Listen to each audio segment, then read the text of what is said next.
Welcome into the CHGO Bears Podcast training camp practice number 2 recap show here, presented by Ray Auto Group. Go see Ray on Route 12 in Fox Lake today, and a special welcome to our new diehards. We got a bunch this weekend jumping on board with the Bears season. We greatly appreciate it. Josh, John, Kyle, Casey, Nathan, Dave, and Scott are all on board. They all received our Bears Things newsletter bright and early this morning in their inbox as one of our many diehard perks. And you can get it tomorrow if you sign up at allchgo.com/diehard. My name's Adam Hoge. He's Mark Carman. Nicholas Moreano still grinding through some things at Halas Hall and be joining us shortly as he stuck around to talk to Jaquan Brisker, who just recently got done at Halas Hall. Carm, practice number 2 in the books. Nice day out there at Halas Hall. Beautiful day, Adam Ho. Great to see you. I appreciate you not allowing, but allowing a picture of your beautiful calves to make it onto the internet. I thought that was big from today. Caleb up, Caleb down, the defense up, the defense down. I watched your video with Nick walking out of practice, which I apparently did not make myself available for, which is on me. 100% got to point the thumb on that one. But why don't we start, Hoger, with your best and worst? Nick will, of course, be joining us coming up here, but he, as you mentioned, had Jaquan Brisker was a little bit later than the rest of the guys, so he'll be here when he can be here, which will be before the end of the show, maybe even halfway, I would assume. But go ahead, Hoger. What's your best and worst? Yeah, I'm going to just start with the quarterback and what I've seen through two days, which is not a lot of bad. I mean, sure, there's been a couple missed throws here and there, but when I hear player or now coach, multiple coaches now that we've heard from Shane Waldron talk today, talk about how Caleb Williams came back from the break a little bit sharper and leveled up, as Matt Eberflus has been saying. But we heard it from DeAndre Swift today too, saying that he's noticed it as well. I'm seeing those statements. So it's good to hear those things, but I always want to see stuff like that backed up on the practice field. And I continue to see that. The results haven't been perfect on every play, nor should you expect them to be. But in terms of pre-snap huddle, seemingly having control over what is being called by the offensive coordinator, I would say the grand majority, with a couple slip-ups here and there, I think there was one false start today, has been pretty clean. And I love seeing that early on in camp because we've talked about it. We talked about it in OTAs. I think we're all tired in Chicago of the defense just being way ahead of the offense. I'm not seeing that. I'm seeing a lot of back and forth so far, maybe a slight advantage to the defenses, which should probably be where it should be, but both sides are making plays. And I also like what I'm seeing. We go a little bit more in depth in this a little bit later on. Can't describe the plays, obviously. Those are against the rules of what we're allowed to talk about in closed practices. But I'll just say this. I like that I'm seeing plays that are catered to Caleb Williams' strengths. I'm seeing that with my own eyes. It's a really good start for me through 2 days of practice, both in terms of what I'm seeing from Caleb and what I'm seeing from the offensive coordinator drawing things up for this very talented quarterback. In terms of my worst today, second straight day where my worst isn't necessarily really, really bad. For a second, I was worried, but we did see Tremaine Edmonds get his foot sort of caught up in the turf at one point today. It seemed like on a cut, I believe, by Cole Kmet after a catch. And he walked off gingerly. I was a little worried. He was over in the corner working with the trainers, but he did return to practice. So that turned out to be apparently not a big deal. Of course, we'll see if he's out there tomorrow. Sometimes that happens. And I think we've seen Matt Eberflus be relatively cautious with injuries, but still not great to see your highest paid linebacker go limp off the field. But the good news is he came back. Remember, Tremaine Edmonds missed a lot of time in camp last year, and a lot of guys missed a lot of time in camp. And we thought that the defense was one of the reasons why the defense got off to a slow start. So I know guys are going to miss time here and there, but I just don't want to see any extended absences from some of the key players. All fair. I got to be honest, I missed the Tremaine thing, so I'm glad because my anxiety didn't need that. As I just, it's been an interesting day around these parts. But I have like honorable mentions today with as we wait for Nick, so I'm just going to give you a deep dive here. But my best is kind of along your lines too. I like the way the ball is being spread around offensively. Last year, I mean, and before that, listen, when it was Trubisky, the ball was going to A-Rob. When it was Justin, the ball was going to DJ. And that's not I'm not even putting that on Mitch and or Justin. There just wasn't a lot of talent around. The ball is being spread around more. I mean, DJ sure is getting his fair share, but the best throw of the day today, the one that stood out, was the bomb to Tyler Scott. That was good to see. Keenan's getting his touches. The backs are getting the ball a lot. So we do see what you're talking about, which is an offense, I think, catered to Caleb and also an offense catered to a very early Caleb in trying to make it easy for him to be able, or easier for him to move the ball down the field. So I liked how it's being spread around as well. Shout out to Tyreek Stevenson, who gets an honorary best today. He's back there catching punts. He did that 12 times in his college career between Miami and Georgia. You know, dark horse candidate to be the guy. He hasn't really looked great doing it, but I like the fact that he's stepping into that role. It is something that he's done. Also, phenomenal pick on Caleb. It was a great play. Kevin Byard called it clean. So this is a guy going into his second year who I've got some serious high hopes for. My worst goes along those lines, which on the pick, Caleb held it too long, man. He was trying to make a play. He's looking left. He's looking down the middle. Then finally he's throwing it. I think it was off his back foot. It looked like to me. And Tyreek, yes, great play on it. And I did it like Shane Waldron's explanation that it was third down. It was the end of the half. It was a good time to take a risk, which all of that. So he's trying to force one in there so they can get a field goal. That all adds up well. But nonetheless, we saw it in OTAs a bunch where he's kind of holding on to it. He's running out of bounds. And on that play, it was the ball was in his hands just a little bit too long. And here's an unfair worst, Hoge, and I don't think it matters. But I got to tell you, for somebody who loves press conferences and likes to be entertained, that is not Shane Waldron's thing. He is pretty bland. I don't know if you get him away from that, if he's a lot different, but as far as having an interesting guy detailing what's going on with the Bears offense, that ain't his game. And I never find myself checking Twitter while someone's talking up there today. And I had to like stop myself, stop looking at what's going on elsewhere, pay attention to the offensive coordinator. I hope that's not how he is in front of the group. But Shane's got he's got a long-windedness to him that's not the most interesting. So that's a little unfair. But, hey, it's podcasting. We're allowed to say these things. So that basically encompasses my best and worst. It's interesting to me, Hoge, that you said, and I saw on the walk with Nick, and you're saying it here again, that you think that the offense and defense are basically equal. And my take is that the defense is ahead. So I'm just curious if you could lay that out a little bit better as to why you think they're more sort of on equal footing. Well, I'm just seeing a lot of back and forth. I mean, I'm just looking at my own notes from today. I got Caleb hitting a deep shot to Tyler Scott that I think you just mentioned. That was a play that got a lot of attention today. I got a check mark next to 13 on a completion, check mark next to 85. Sidearm throw to DJ Moore, which I love seeing. And I know for the Justin Fields people out there that still exist, I'm sorry, but it's just an objective fact that on those little screens to the outside where he drops up sidearm and gets it out, I bet you if you clocked it, it's at least half the time. Half the time to actually get the ball out of his hand than Justin, who always did that so methodically. And I know that it not only drove me crazy, but it drove members of that coaching staff crazy too.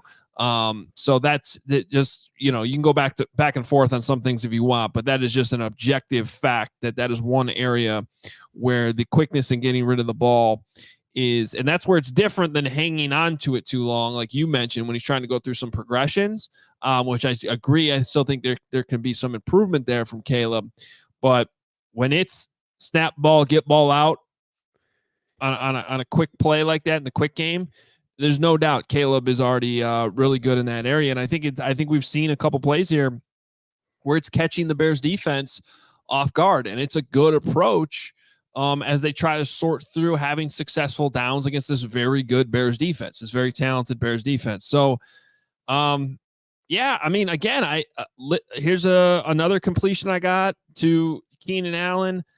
There was the overthrow to Cole Kmet, but on the back end of that, like, I thought that's a play that maybe Kevin Byard could intercept, and he got his hands on it, but he didn't make the play. So I'm not necessarily seeing complete dominance of the defense over the offense, but they're getting their licks in too, like the Tyreek Stevenson interception, which was a really nice play in somewhat of a gotta have it situation for the offense. Now, originally, we didn't have the greatest vantage point today with them being on that outside field. I thought the Bears were already in field goal range on that down, and so I didn't like the interception because I thought it cost them a chance at 3 points. Now, I must have had the yardage wrong because we were pretty far away. If Shane Waldron's coming out defending the throw, then I must have had it wrong, and they weren't in field goal range yet, which is fine. And then I understand that you taking a chance there and no harm done. But it was a nice play from the defense. So I guess I'm just not. You'd love to see them score a touchdown in some of those situations, but that wasn't a touchdown situation. That was a try to get in field goal range before the end of the half, and they didn't quite get it done. So point to the defense. I guess my overall point, Carmen, is I'm just seeing a lot of back and forth. I'm not seeing dominance from either side. And it's totally fair. It's totally fair. The defense is not quote unquote dominating. I guess I'm more putting it on like what I think it's going to look like when Caleb is really comfortable. He's not, and this is the second practice. He shouldn't be there yet. He's not there yet. So it's all good. It's all good. I'm curious, what do you think's happening with and I know this is priority number 7,406. Maybe it's a little bit above that since you are a special teams guy, but what do you think's happening with the punt returner here? Like, we're just seeing a lot of dudes back there. And maybe it's maybe it's as simple as going chalk, but I don't know. Oh, I think just number one is that they don't really want Ellis Jones to be the guy. And that's going to cause me a heart attack if he's out there week one, trying to catch a punt. He has been doing it more clean, and he does look better in practice, but that's never really been the issue. The issue is live bullets, guys really coming at you that could kill you. Do you make the catch or not cleanly? So I think it's just that they got a lot of options to go through, and those options are going to be influenced by the roster, because at some point you can't keep 7 wide receivers, right? Because you just need 3 different returners. Like, that's unrealistic. So other guys are going to have to figure it out. Rome Odunze did not do a lot in practice today. For those wondering, he was back, but he didn't participate in team drills. He did, however, catch some punts on the side. I saw that. And that's a debate that I think the Bears will have deep into training camp, which is there an option better than exposing Rome Odunze to injury? But if not, and they got to make some tough decisions on the roster, like, that's somebody that could do it. Obviously, DeAndre Carter, who they signed. DJ Moore's taken a couple. I don't see DJ Moore in that role. That would be somewhat crazy. Dante Pettis. So it's a wide open competition right now, Carmen. I think you're gonna see a lot of guys in the 4 preseason games get a crack at it. Yeah. And I saw somebody, I think it was Pidge, that just asked how the punter looks. And I can quote Adam Hoge for you, Pidge. I believe the words were, "That's a boomer." He's hitting boomers, man. Yeah. But real quick on the punt return thing one more time. What you want to avoid is having to pick up Trent Taylor right before the first game of the season and using a roster spot on a guy whose job is literally just secure the football. He's not going to give you a big return. And so you're hoping to have a little bit more of a dynamic option there. But again, it just showed you last year, it came all the way down to the end and they felt like they had to go out and pick somebody else up. And hopefully that's not the case this year. Yeah. And I don't think it will be. There's too many options in that room, but it's like, oh, wow, we're going up the food chain here. Your second DB, your third DB, however you want to rank them. Good old Tyreek is back there. And then I'm looking at it. Oh, well, he did do it 12 times. Rome's got 3 punt returns in his career at Washington, if people are curious about that. So yeah, for whatever, I believe the highlights are pretty good, but it's not a large sample size by any means. Another area where the things look pretty good, the numbers are always good. That's when you go to Ray Chrysler Dodge Jeep Ram, your number one draft pick this summer and always. To find the perfect new car for you this July, shop a wider selection of vehicles at Ray CDJR and score new lower prices across their huge inventory during the Make This the Summer event. For a limited time, you can lease the new 2024 Jeep Compass Latitude Luxe for only $189 a month. How about that price? Or shop over 125 vehicles priced under $20,000. Let the amazing team at Ray CDJR help you land the perfect vehicle at the perfect price, because with Ray's price promise, the numbers you're hearing now are the same prices you can expect to shop in-store and online. That's because Ray's price promise means no price changing, no add-ons, and no hidden fees. Since they prioritize affordability for their customers, hurry into Ray CDJR today. Shop one of the Chicago area's largest inventories, then drive home with more money in your pocket than you'd expect. So if you're in the market for a new vehicle, then you have to check out the team at Ray Chrysler Dodge Jeep Ram, because they are the only team we recommend. Visit them today on Route 12 in Fox Lake. Seriously, drive down Route 12. I do it all the time. I see it. The inventory is incredible. For more information, visit Ray CDJR in Fox Lake or visit raycdjr.com. Serving the community since 1963. Give you a great popcorn. They give you a great bottle of water when you go in there. You know, Hoge, everything was great at practice today, but I did have one loaf, and my loaf was that I did not have my Shady Rays. Get ready for the season ahead with quality shades built to last. Our friends at Shady Rays have you covered with premium polarized shades that won't break the bank. Shady Rays is the independent sunglasses company offering a world-class product. They're rated 5 stars by over 300,000 people. I've literally never met anyone who's gotten a Shady Rays and doesn't want somebody else to get Shady Rays because they love their Shady Rays. They've got hundreds of options to choose from, so you're bound to find the perfect pair to match your style. Nicholas Moreano was in a new pair today. He looked outstanding. I stole them for a brief moment and put them on my own head. I mean, I did too. I just tried them on when he was indoors, and they were fantastic. And also, if you lost Nicholas Moreano shades when you tried them on, or if you don't love them, you can exchange it for a new pair worry-free within 30 days. No risk when you shop.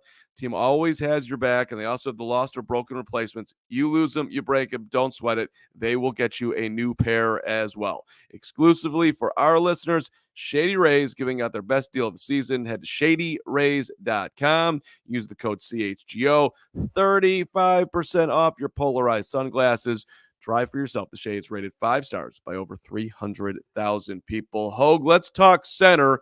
We've got a Coleman Shelton getting more the first team reps today mostly. Ryan Bates was yesterday. I put out a video of the two. They both look like they've got a nice trunk getting after it there as centers. Yeah. What do you got? It seems like Bates is the favorite. I also think there's an interesting thing going on at guard. Nate Davis is healthy, seemingly, and so is Tevin Jenkins. So, maybe the Bears feel more comfortable keeping Bates at center. I don't know how you seeing this. Well, first of all, it's good to see Nate Davis out there for as much as he has been. Tevin Jenkins, obviously, when he's healthy, he's going to be out there. And the key for him is just to be out there every day. And we'll continue to monitor that. But so far, so good. Look, if you're wondering if there's a competition, just listen to the offensive coordinator, because he straight up said it today. We have a great competition right there with two players that can start in this league. That's what Shane Waldron said on the center competition between Ryan Bates and Coleman Shelton. So maybe you debate the second part of that if they're both truly NFL starters. Coleman Shelton has more starting experience at center than Ryan Bates does, but Ryan Bates has started plenty of games at guard. It's going to be interesting to see this play out. I admittedly probably downplayed this a little bit too much in yesterday's show. I still will be surprised if Ryan Bates is not the guy, considering, or if Ryan Bates is at least, not starting on the offensive line somewhere. Like if he has to move the guard out of necessity because one of the guards is hurt, I don't know. We know Ryan Poles likes Ryan Bates. We heard Matt Eberflus say a lot of nice things about Ryan Bates yesterday. And after all that, it was Coleman Shelton's day to get the number one reps at center. So this is a competition. It's what we saw in OTAs. And I'm going to just reiterate what I have been saying too. Competition or not, there's a lot of benefit to having Caleb Williams work with both, because at least they can get the chemistry. He can get the chemistry down with both players. And so that's good. Now I hope what Waldron's saying is true, that they have 2 NFL starters there, but time will tell, and we'll see more reps in the preseason games. Isn't it hard enough to get chemistry with one dude, let alone get it with both dudes? I mean, to me, that seems like you're adding on a degree of difficulty for Caleb that he doesn't necessarily need. I'm not saying it's a huge deal, but why not? You know, when they paraded Lucas Patrick out with Justin Fields, when they they drafted Justin, here comes Lucas at the podium, and the two of them are going to be a bond. It's a different animal that they're going with here. I think it's. I mean, I'm again not a huge deal, but I think this is still kind of insurance, this competition, for the rest of the offensive line. Well, maybe it is, but I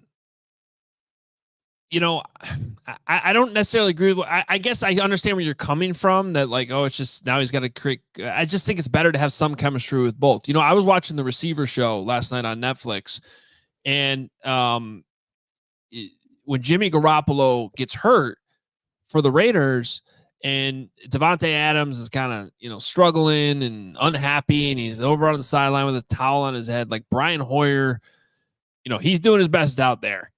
And he basically comes over and he's just like, I know we haven't worked together a lot, Devontae, but I'm just going to keep throwing it your way. And it was just sort of like, you could tell, F it, we just got to do what we got to do in this situation, but they had basically no chemistry and they had to figure it out on the fly. And I just think that's it's a different position. That's not what you want to have with a center in the middle of a game if one of them gets hurt. So I'm all for the Caleb getting work with both of these guys. And I'll go back to the top of the show with what I said was my best thing today. There was maybe one hiccup offensively from just a operational standpoint, and yet he was working with a different center today. That's a good sign. 2 days, 2 different centers, and not a lot of problems out there. I think that's a very good thing. Yeah, and that Flus threw the flag, by the way, on that operational. He pointed it, he threw it, he was flusing out. I enjoyed the Flus looking, high level Flus. We're not gonna let that slide. We're throwing the flag. Way to go, Matt Eberflus. Somebody just asked, who is the leader on the offensive line? And in theory, it should be the center. But I think that's actually a really good question. Like, who in that room, who's the most vocal guy? I don't know the answer to that question, to be honest. I don't know if you have a best guess at that, Hoge. That's a great question, because you usually have one offensive lineman sort of emerge. I think last year we thought it was Lucas Patrick a lot. Despite some of his struggles, he had still had a large voice and knew Getsy's scheme. And that's a great question. I think that's going to be a developing situation, because Tevin's been around, but I don't know if he's necessarily that guy. Same thing with Nate Davis. I mean, obviously he has a lot of experience, but Braxton Jones never seems to be that outwardly vocal. Darnell Wright, I mean, he's just going into year 2. I think it might end up being one of these centers, maybe both of them, but I don't know that we have the answer. That's a great question. Yeah, and we haven't talked to an offensive lineman yet, but maybe tomorrow will be the day for that. That's a great question that we can ask. Tevin could be the guy, but he's kind of soft-spoken, and he hasn't been healthy enough. So, and Darnell Wright seems soft-spoken. Same thing with Braxton Jones, which one thing on the O-line, Braxton's been limited. And today, some of the drills they were doing was you have 2 guys crashing into one offensive lineman who's holding a pad as this is all happening. Braxton was doing those drills, but he also had a, significant, he's got a sleeve on his left knee, I want to say. Maybe it's his right, I forget. Doesn't matter. He's got a sleeve on one of his knees. So he's pushing through a fairly physical drill as far as, practice goes right now. That's about as physical as it gets out there. So I don't think he's that hurt. But I also was wondering at the same time, like, are you pushing yourself too much to try to not lose your gig here? Because if you're limited, then you would think that you wouldn't be taking 2 guys crashing into you, but he was. Yeah, he was. And I continue to not be too worried about that. And the reality is, when it comes to the offensive line, they're not in pads, and they're not going to be until, I believe, Friday. So in terms of individual battles, winning one-on-ones, we haven't seen that yet. But I do think it's important that we're still talking about from an operational standpoint, nailing that all down right now. And I've seen criticism, and I get the criticism, especially from former players that are like, what the hell are we doing here? No pads for a week in camp? Like, start to get after this thing. I totally understand that. And quite frankly, I probably agree with it, but I do think there is value to getting both sides of the ball running smoothly before you get to that point. And in a lot of ways, I was thinking about this as I was walking back to my car, which was a little bit longer walk during training camp because we have to park in a different area because we're all set up for the fans that are eventually going to be there. But right now the fans aren't there. So it's a very quiet, especially on a Sunday. Like, I don't know that I saw a single human or a single car all the way on my walk to my car. And I'm like, this just does not feel like training camp right now. If anything, it just feels like an extension of OTAs. Would you agree with that, Carm? Like, right now, it just feels like we're doing the same stuff that they were doing in June. And that's okay, I think, for a short period of time here to get everybody back on the same page after being gone for 5 or 6 weeks. But eventually they're going to have to ramp this thing up and have real training camp practices. Yeah, no, it's kind of a weird time right now, period. It just feels like the Bears are just going out there and kind of getting their legs underneath them, so to speak. And frankly, nobody wants to hear this, but I'm a little perturbed that we still can't park closer to the old facility right now as nothing's there, because I'm not in good training camp yet. This is an extra bit of walk. Get your steps in, Carm. This is true. Hey, before we just completely wrap up the center question, just one more question for you, Hoge. Coleman Shelton has played 1,771 snaps at center, 209 at right guard, 79 at left guard in his career. All right.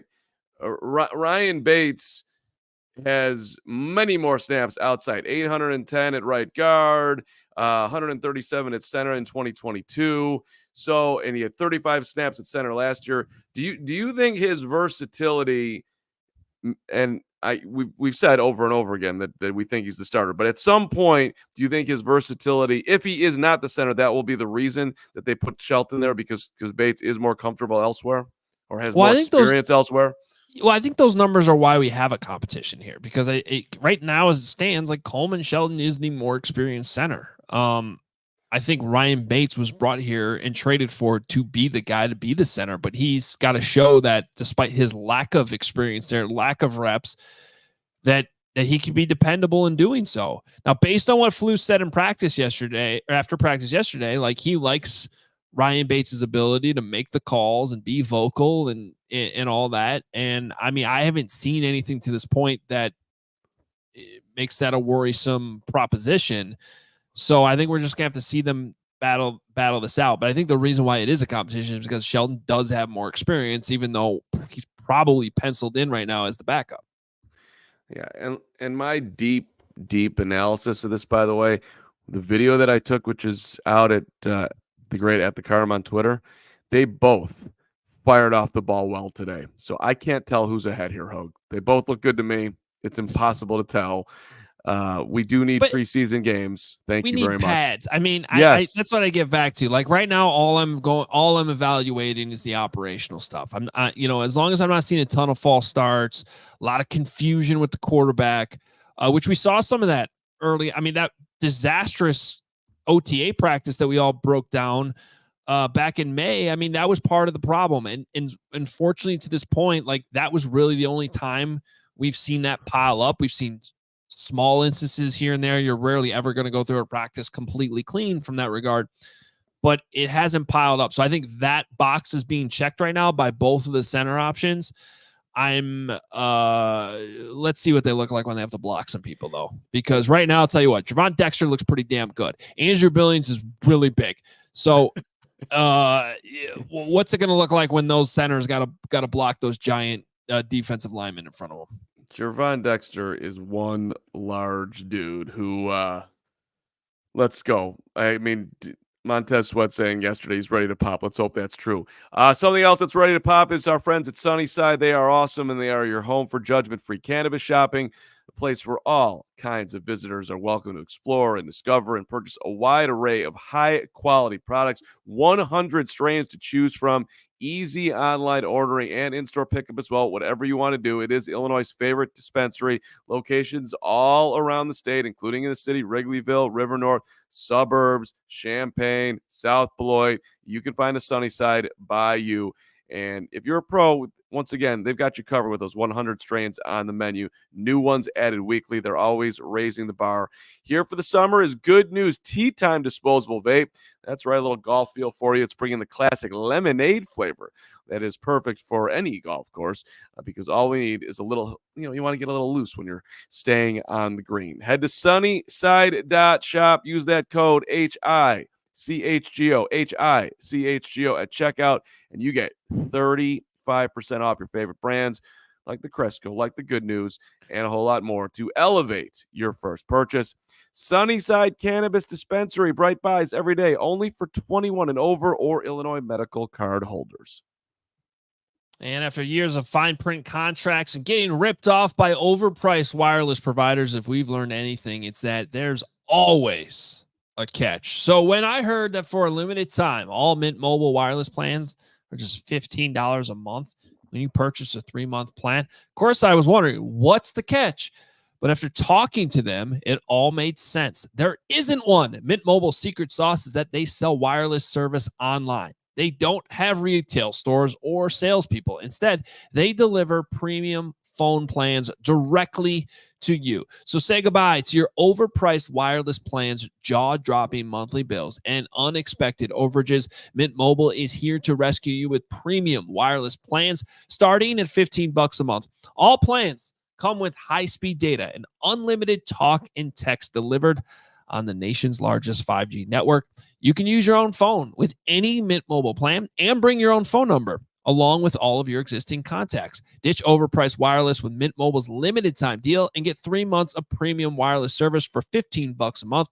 To get this new customer offer and your new 3-month unlimited wireless plan for just $15 a month, go to mintmobile.com/CHGO. That's mintmobile.com/CHGO. Cut your wireless bill to $15 a month at mintmobile.com/CHGO. $45 upfront payment required. That's equivalent to $15 a month. New customers on first 3-month plan only. Speed slower above 40 gigabytes on unlimited plan. Additional taxes, fees, and restrictions apply. See Mint Mobile for details. All right, little breaking news after practice today. Gerald Everett is off the non-football injury list, so we're going to get to see, in theory, I think the tight end practicing tomorrow, so that's some decent news. We heard from a ton of guys today. Kevin Byard, Hoge and I missed Jaquan Brisker, so when Nick gets here, he can kind of go into that, and also DeAndre Swift speaking today. Let's start with Byard, Hoge. This is a vet's vet, if you will. Super impressive to talk to. He was when he got here. He's going to be his entire career here. He's got a whole routine. He wakes up at the same time. He goes to bed at the same time. As the one question I didn't get in today, by the way. I wanted to know when he went to bed, but I went with he goes with 6 banana slices in his oatmeal, which I thought was interesting because I thought maybe the 6 had something to do with the Bulls' 6 championships.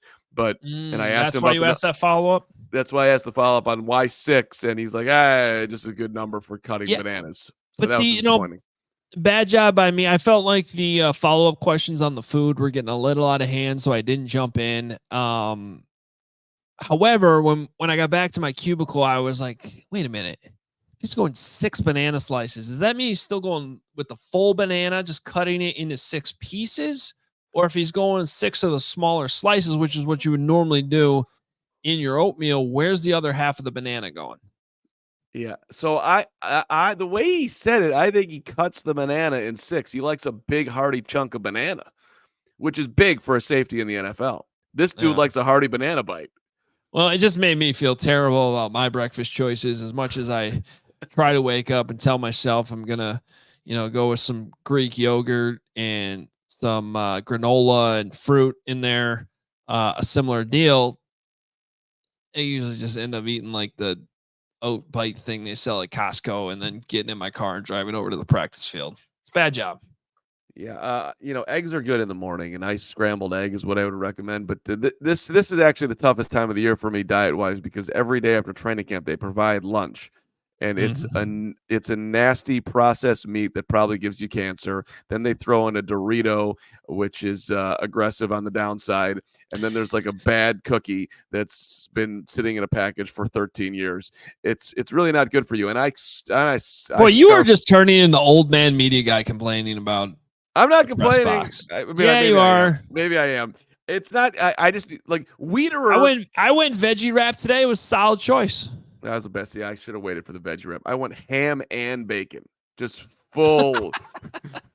I didn't know there was bacon in there. I mean, I'm like, oh, this is delicious. Oh, this is terrible for me. Oh, this is delicious. Oh, this is terrible for me. All right, back to Byard. I think this guy's gonna. I think he's just huge for that room. Just a solid vet. Jalen's been here a minute, but he's not a vet. And obviously neither is Kyler and or Brisker and or Elijah Hicks. So I'm liking this addition more and more, as much as I loved Eddie and good luck to him in Baltimore. But Byard seems like he fits real well in that room. Yeah, I think so too. I think we've seen that since the spring when he got here. And even just some of the comments, I think some of the stuff we even saw behind the scenes that the Bears put out when they signed Kevin Byard. Remember, this was one of the guys you're not expecting to necessarily become available in free agency. They let him go. The Eagles released him ahead of the free agency window opening up, which means he was able to sign right away with any team. And the Bears jumped right in there when he became available, similar to what they did with Keenan Allen. And, so both of those guys are veteran, respected players who I think command exactly that word when they walk in, respect from the rest of the locker room. And for the youth and exuberance that you love from this secondary and how much they're flying around, it does help to have a veteran on the back end like that, which they did have with Eddie Jackson. And when we talked about Eddie leaving, that's what one thing we talked about was like, everyone understood why the Bears chose to move on from Eddie Jackson. His point in the career, the money he was making, all that stuff made sense.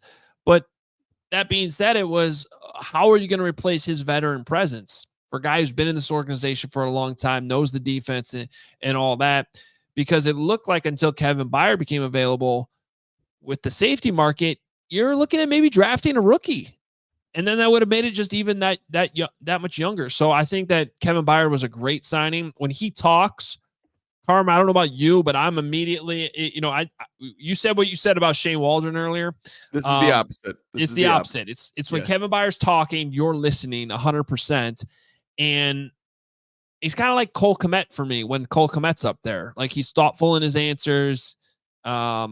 He's not making you feel like he doesn't want to be there or anything like that. So, when those guys talk, you listen, and Kevin Byard's obviously been that so far since he arrived here in Chicago. Nicholas Moreano apparently is available in the bullpen here, so let's bring the big bad superstar Nick in with the sweet background. Looks like he's at the actual studios, which we know is not true, but somehow he's doing super Nick things with his background today. He also looks green. He does look a little green. Okay, so I didn't have enough time to change the tint or anything. This is a green screen behind me. Technology. Yeah. It's going to work. So, like, the backdrop is not as cool as my usual, like, home studio. So, the parents, I guess, has to work. Someone put Hulk. Okay. No, he's at the P's today. Well, at any rate, Nick, we miss you and we like you in green. The Incredible Hulk is a great look for you right now, and you are a very strong man. But you asked Byard, Nick, I thought he gave an interesting response about how long was it going to take for you to get up to speed with Brisker, and he's like, I'll be honest, it ain't going to be overnight, buddy. This is, basically it's going to take a second. I thought that was and then he had to kind of walk it back and be like, well, but it'll be quicker because I'm a veteran. But that doesn't happen overnight. So why did you want to go down that road? Well, just obviously with Jaquan Brisker, that's going to be a very important counterpart to have Kevin Byard. But just like any, having a new player in this scheme, it's going to take time to, just get on that same level. Because we were talking with Jalen Johnson just yesterday, and he said him and Kyler Gordon, they don't even have to communicate with each other. They just have these like little cues that they can do, and they know they're on the same page. it's probably realistically going to take longer for Kevin Byard and Jaquan Brisker to establish that at this point because Kevin's new. But I asked Jaquan Brisker, and that's why I'm late, but like how he feels about the chemistry, how it's gone so far with him and Byard on the football field. And he said, to be honest, I feel like us together has been great, to be honest. I feel like we have been playing together for so long. So it's interesting how both of these players are kind of looking at the chemistry and what it takes to really establish that chemistry on the field. Brisker's always going to be optimistic here. Nick, we're going to give you a second to, I don't know, whatever you're going to do to make yourself not look green. That'd be sweet. If you can do it. I would have no idea what to do, but maybe you do because you're just that smart. And back in point, $1.99 super chat. Carm, pack your own lunch, man. You're right. Back in point. I should. Some people do. They've got their, like Jason Leisure's got the biggest apple of all time. That was his look last year, at least. And I see like Wiederer's got his tomatoes in a thing. Some people pack their lunch. I don't do that. Come on. That's next level for me. I don't have enough time for that.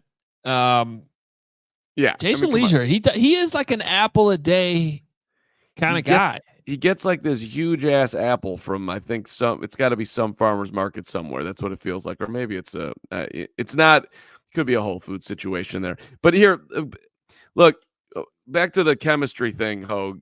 You're coaching Hogeness. Put the hat back on. How long do you think it takes before those two are on the same wavelength? Simpatico back there.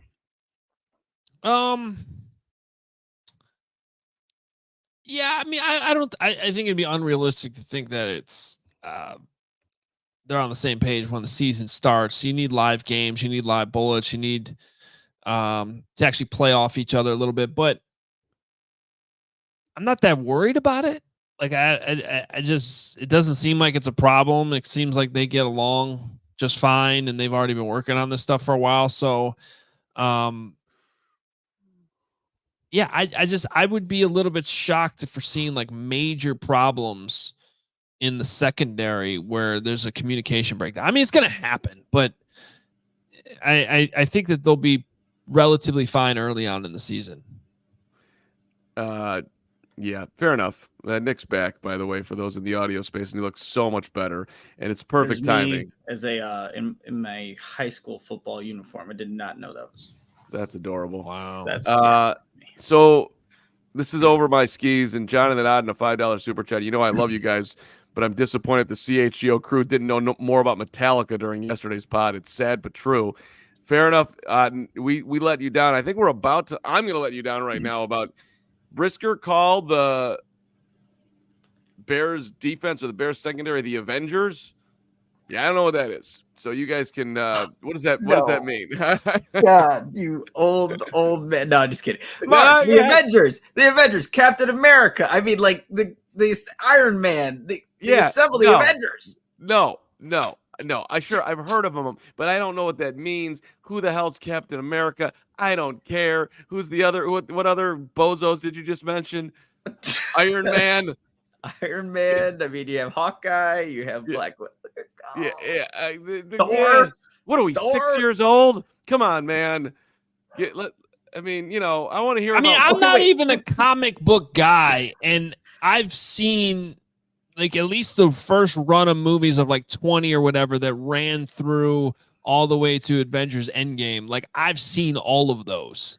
To be fair, though, Jaquan, I don't think he even knows who the Avengers were because someone asked him, which Avenger are you? And he said, Warrior. And there was a long delay. I mean, that's made up. So, LOL, but it's all good. Like, Warrior? Like, what the hell, Jaquan? What are you doing here? And then I asked him who came up with the nickname. He's like, oh, I kind of said it on Twitter and then just stuck, but it might just stick with us. I don't know. That's the first name floating around.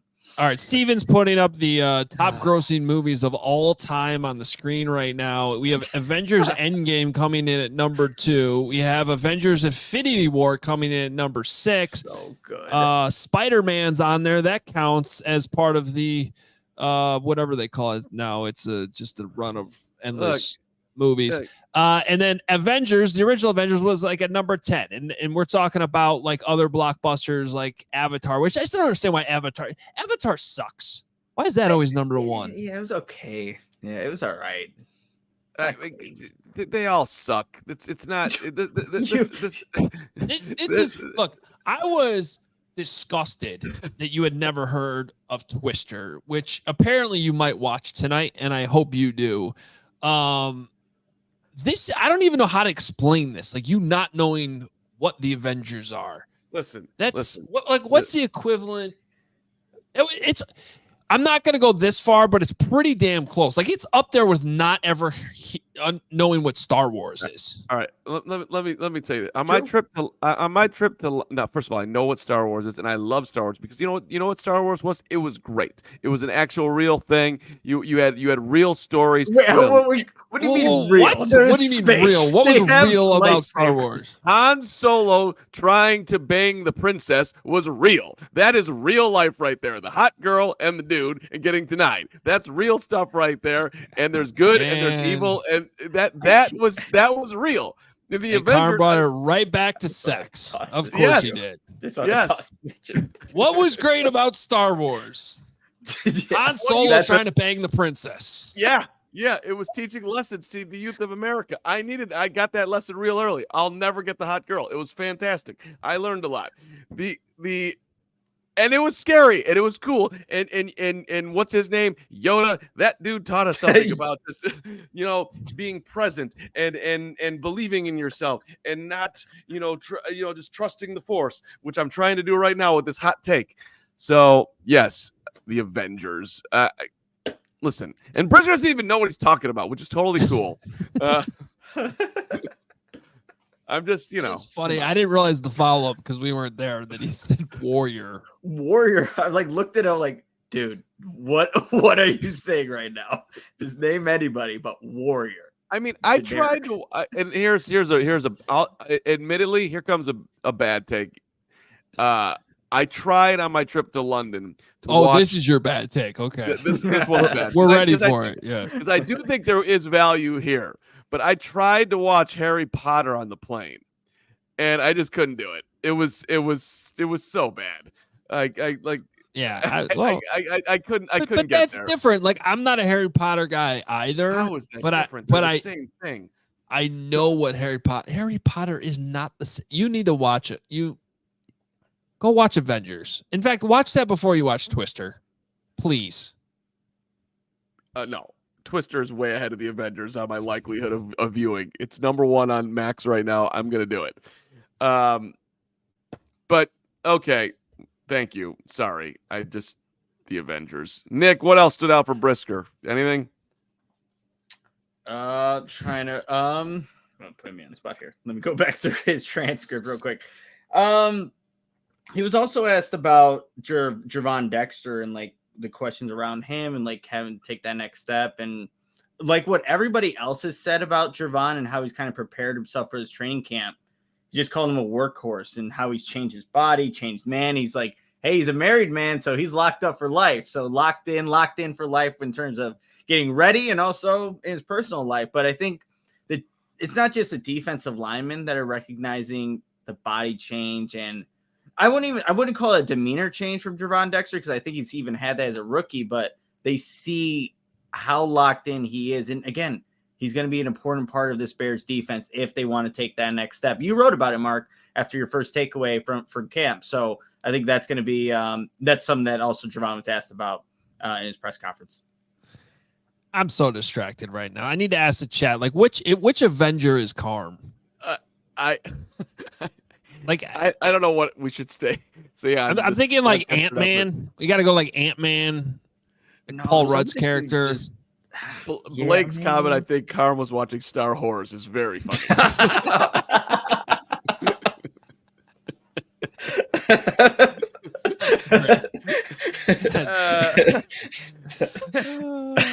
Star Wars. But it was a real, Star Wars was a real thing. You had C-3PO and what's his name, R2-D2 and all the other fine characters, Darth Vader. But you had Han Solo, man, who was living regular stuff in his bad, beat up plane / the Millennium Falcon that he had to all this stuff. It combined real life with the fakeness. That's what made it great. Whereas I don't know. You don't. And I was young. You haven't watched. You're literally Carm. I'm telling you, stop talking about this. You just described the Avengers. Okay, fine. How's this? I was 10. It was great when I was 10. And then I got older, so I stopped watching that stuff. You guys who are in your 30s who are like fired up for Iron Man. I didn't start watching those movies until COVID. I watched the whole thing during COVID. I was 35 at the time. You have a son and a daughter. You They had didn't to watch it with me. Okay. Okay. Okay. I don't. In fact, I can't get James. James likes Iron Man, but he won't watch the rest of them with me. Let's get to super chats. It's the show. Hoge wants to end the show. That's terrible. I'd love to talk more football, but that's fine. Go ahead. You do super chats. The super chats are football. Craig Leach jumping in with $20, which is the most anyone's ever spent for Greg Braggs Jr. He says, "We want Braggs. We want Braggs. The region represent greatest of afternoons to you, CHGO." Thank you, Craig. Don't worry, Braggs is. We'll get Braggs. Braggs is here. We want him to. Yeah, we want him here, and when practices are open, he will be here. Yeah. And Isaiah Collins. Happy anniversary to Gregory and his lovely bride Jenny. 11 years. That's amazing. Best family ever in the history of the region. Best above ground pool you can ever find. Most amazing family. They're always celebrating. Love the whole fam. Shout out to Eddie too. Clean cul-de-sac, the whole deal. Very clean. Great parking. Plenty of parking.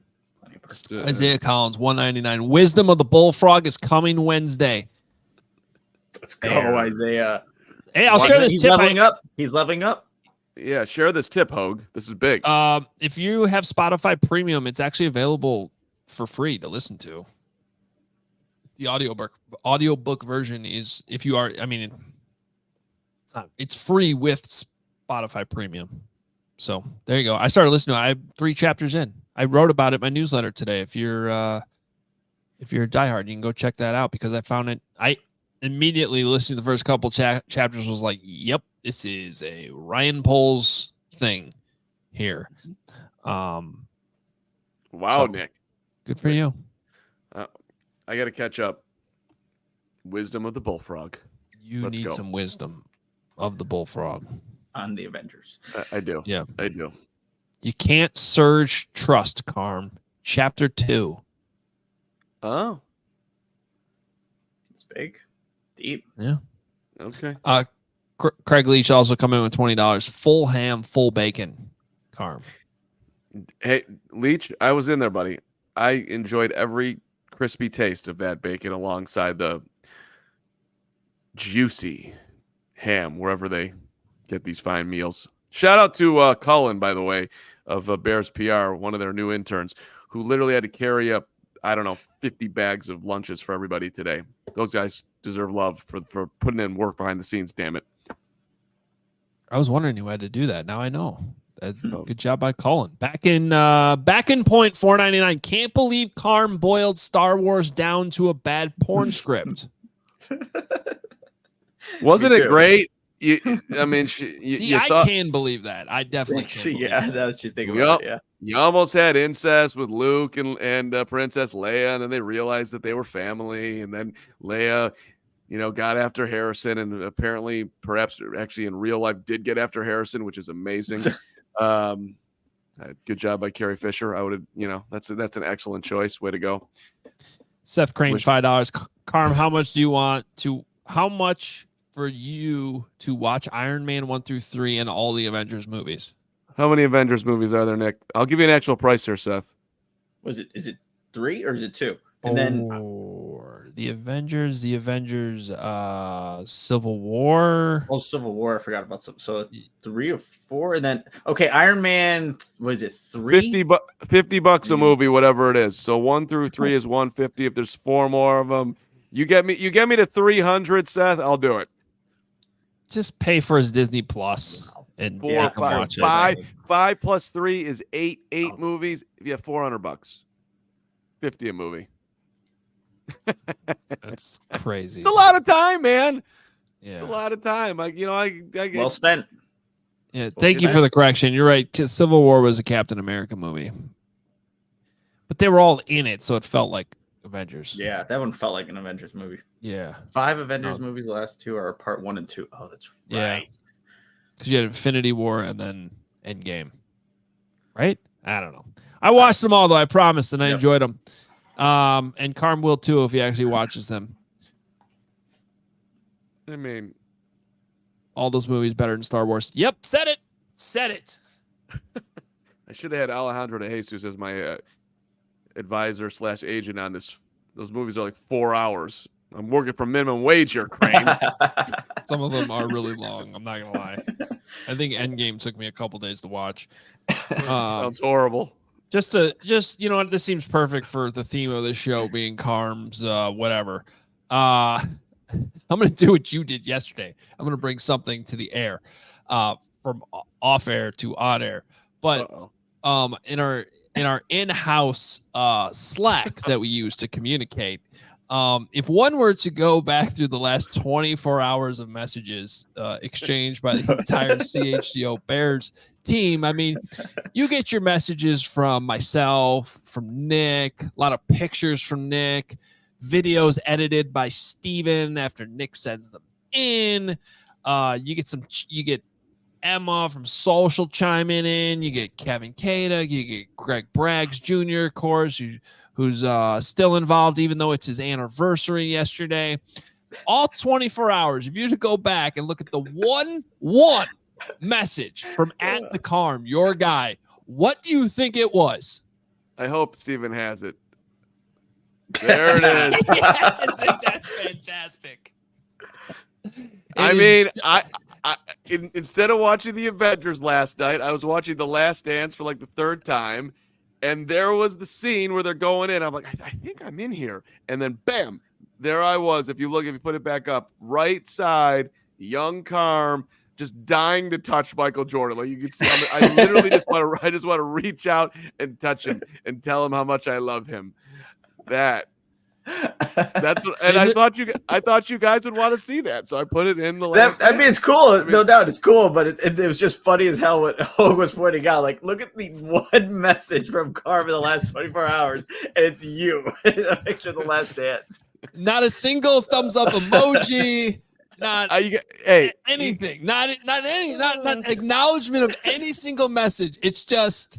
Listen. Here's me with Michael Jordan back in the 90s. And I have to say, to bring this short episode all together, you know, Kevin Byard stood at the podium today and he just said, be you. Like, don't change who you are to lead. Just be you. And I think that is you. That could not personify you more than that. Well, look, right there's there. There's a lot going on at training camp. I'm writing 3 things every day. I'm tweeting like a madman during the press conferences.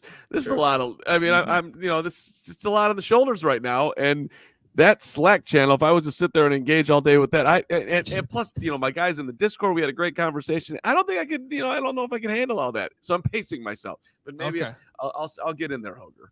And, I probably will. Just put a picture of my tennis match later today with the Van Doozer. And that may make it. Van Doos is going to be feeling the doozy today at about 4:00. Damn it. Whew. All right. The Van Doozer, huh?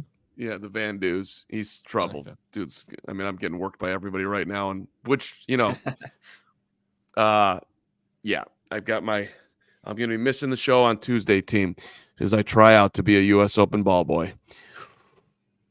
Starting to feel the nerves. Where's this tryout at again? Where's the tryout at? It's in New York, Nick, on the grounds at the U.S. Open. We're going to Flushing, baby.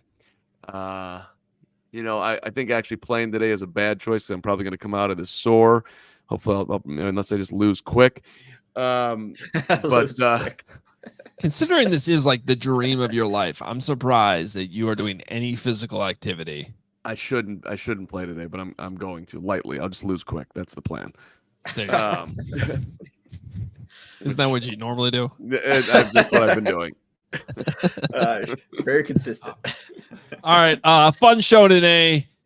I hope these practices start to ramp up a little bit more than they have. It's been entertaining though. We've had some things to discuss. And again, I think overly positive these first few days. tomorrow we have our CHGO golf outing, and I'm going to go play golf. So Carm and Nick are going to be there for you tomorrow. Same deal that we've been doing. They'll be at practice. They'll have all the content for you ready to go. Follow us on social media at CHGO_Bears, at CHGO_sports on Instagram. And become a diehard at allchgo.com/diehard as well. Still have a newsletter out for you tomorrow morning and after practice, another 2 p.m. practice recap show as well. With Nick and Carm taking you there. Guys, anything else? Anything I'm forgetting? I mean, I got notes wise here. I'm just going back through to see if I missed anything. And I think we did a good job today. I'll tell you one thing though, nobody wants to hear it. The backup quarterback's playing well in that backup role, damn it. He looks good. He had a couple nice throws at Dante Pettis today. Liked it. And the backup punter, 37. That's your guy. You love that guy. That dude is going to be on a roster somewhere. He ain't going to be here. Leon Jones. He is. Oh no, left. He's got a left foot. I don't think is it Leon Jones. Corliss Waitman. That's him. 237. Yeah. 237. Yeah. He's gonna be excellent on the Green Bay Packers this year. That dude is gonna kick for someone. He is legit, in my expert opinion. And I think that's about it. I wrote down about the sidearm. I wrote about the first the Flus throwing the flag. There was one real weird moment, and I'll let you guys go here. Sorry, but they were just like throwing just random. They had players positioned at different spots, and DJ Moore was positioned along the sidelines. Did you guys see this? And Caleb was throwing it to him. It was about a 20-yard out, and he overshot him like back to back, like way over his head. And I was like, are they doing some drill here to try to get like a jumping, anticipating a guy there? Let's see how high and timing it out. So I think that's what was going on. But there was part of it that's like, this is kind of odd. Like, I'm not, because I mean, like, literally nobody's playing. Oh, you're shaking your head. Yes. Yes. So is that what that was? Yes. Notice their helmets were off. They were, in DJ's case, they were purposely trying to throw the ball up high. Notice how he was trying to catch every single one with one hand. Yeah. He was trying to go up and just catch the ball with one hand. They were purposely trying to throw it over.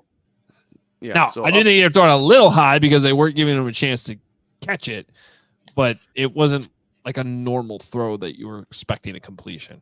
Yeah, he caught none of it. Valus, by the way, is looking all right out there. I think the Valus is looking a little more comfortable catching the football. I mean, we got to see it in action to get real excited.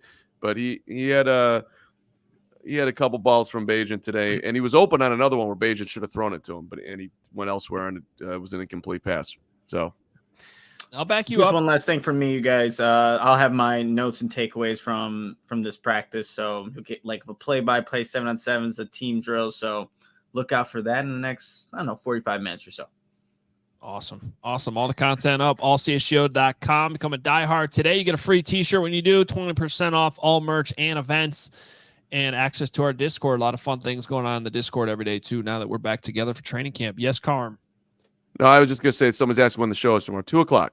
2 o'clock. 2 o'clock. Again, Carm and Nick will have you covered.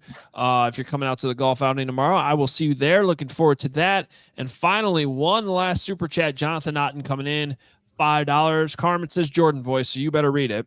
Certainly. I'm certain that the Carm will cross the tryout. The Carmy is unequivocally a unique talent that will dominate. His domination, I'll add that in. Thank you, Jonathan. I appreciate how much you enjoy MJ as much as I do. We enjoy you, Carm, is what we enjoy. We do. It's been a fun weekend of shows.